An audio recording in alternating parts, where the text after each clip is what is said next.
नीलगिरी के सिनकोना बागान, एक साम्राज्यवादी चमत्कारी दवा की खोज।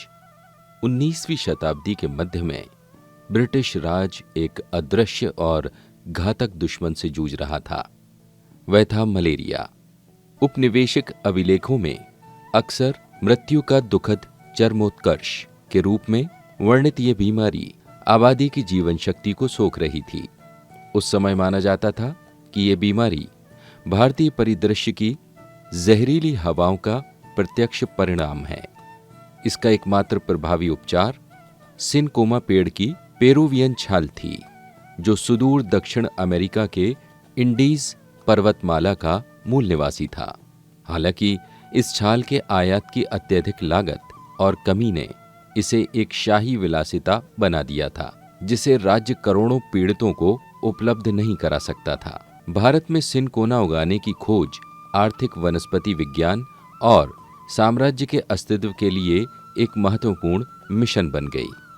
ब्रिटिश भारत को एक अल्प उपयोग वाली जागीर के रूप में देखते थे, जिसे उच्च मूल्य वाले विदेशी पौधों को लाकर सुधारा जा सकता था।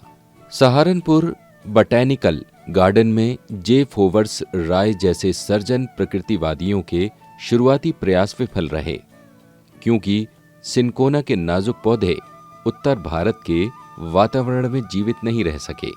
यह स्पष्ट हो गया कि सफलता के लिए अंग्रेजों को एक ऐसे स्थान की आवश्यकता थी जो इंडीज की ठंडी और ऊंचाई वाली धुंध जैसे हों। उनकी वैज्ञानिक नजर दक्षिण भारत की नीलगिरी पहाड़ियों पर टिकी।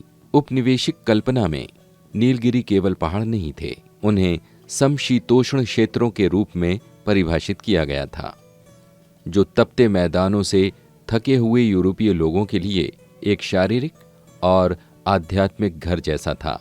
रॉयल और जोसेफ डाल्टन हुकर जैसे वैज्ञानिकों ने तर्क दिया कि ऊंचाई के प्रभाव का उपयोग करके भारत दुनिया भर के लगभग किसी भी उपयोगी पौधे को उगा सकता है। नीलगिरी में सिनकोना बागानों की स्थापना इंपीरियल साइंस की एक बड़ी जीत थी। इस सफलता का मतलब था कि स्वदेशी विकल्पों के लिए सरकार की लंबी और महंगी खोज अब समाप्त हो सकती थी। नीलगिरी को एक जैविक कारखाने में बदल दिया गया, जो क्विनैन छाल का रासायनिक अर्क की निरंतर आपूर्ति करने लगा। यह सेना और जेलों में मलेरिया के बुखार के इलाज के लिए प्राथमिक हथियार बन गया। फिर भी इस चमत्कारी दवा को एक गहरे सांस्कृतिक विरोध का सामना करना पड़ा। आयुर्वेद या यूनानी प्रणालियों में क्विनैन का कोई पारंपरिक स्थान नहीं था और कई भारतीयों ने इसके गर्म गुणों और अप्रिय दुष्प्रभावों के कारण इस उपचार का विरोध किया। इसका मुकाबला करने के लिए अंग्रेजों ने बाद में एक विशाल सोशल इंजीनियरिंग परियोजना शुरू की, जिसके तहत ग्रामीण डाकघरों के माध्यम से रियायती दरों पर क्विनैन बेची गई, ताकि ये करोड़ों की आबादी तक पहुंच सके। अंततः नीलगिरी के सिनकोना बागानों ने साबित कर दिया कि ब्रिटिश वैश्विक प्रजातियों के माध्यम से भारतीय वातावरण को भौतिक रूप से नया आकार देकर उसे वश में कर सकते हैं। यह सुधार की एक ऐतिहासिक उपलब्धि थी, जिसने एक दक्षिण अमेरिकी पेड़ को भारत के आधुनिक चिकित्सा ढांचे का आधार स्तंभ बना दिया। सिनकोना के इन बागानों ने आगे चलकर भारत में चाय और कॉफी के बागानों के लिए एक तकनीकी ब्लूप्रिंट तैयार किया।